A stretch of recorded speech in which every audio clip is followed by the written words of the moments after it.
Sonakshi brain development academy मधून तुम्हा सर्वांचं मनपूर्वक स्वागत। तुम्ही डेमोग्राफिक मल्टिपल इंटेलिजंट टेस्ट करण्याचा डिसिजन घेतल्याबद्दल सोनाक्षी ब्रेन डेव्हलपमेंट अकॅडमी करून तुमच्या सर्वांचं मनपूर्वक अभिनंदन। तुम्ही मुलांच्या भवितव्याने आणि तुमच्या भवितव्याच्या दिशेने एक योग्य असं पाऊल उचलल्याबद्दल पुन्हा एकदा सर्वांचं अभिनंदन। आता आपण बघणार आहोत की मोबाईलच्या द्वारे आपण कसे फिंगरप्रिंट्स घेऊ शकतो। त्यासाठी सर्वप्रथम आपल्याला डाव्या हातापासून सुरुवात करायची आहे। फर्स्ट सेकंड आहे की डाव्या हाताच्या अंगठ्यापासून ते करंगळीपर्यंत जायचे।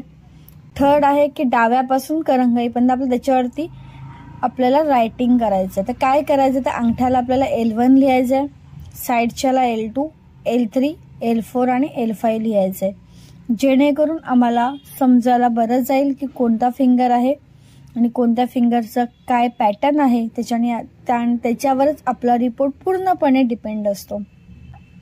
सो आपण दोन पद्धतीने मोबाईलच्या द्वारे फिंगरप्रिंट्स घेऊ शकतो। एक आहे की आपण रेग्युलर मोबाईलचाच कॅमेरा वापरून करू शकतो।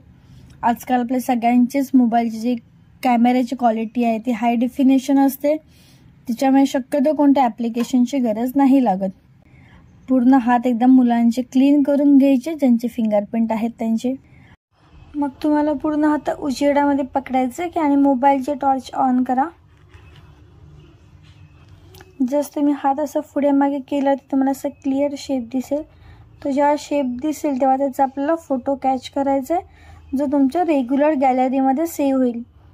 जरी तुम्ही मॅग्निफाय मिरर आणि फ्लॅशलाईट ॲप वापरलं तरी सुद्धा सेम प्रोसेस आहे। तर सेम प्रोसेसनेच तुम्हाला करायचं आहे।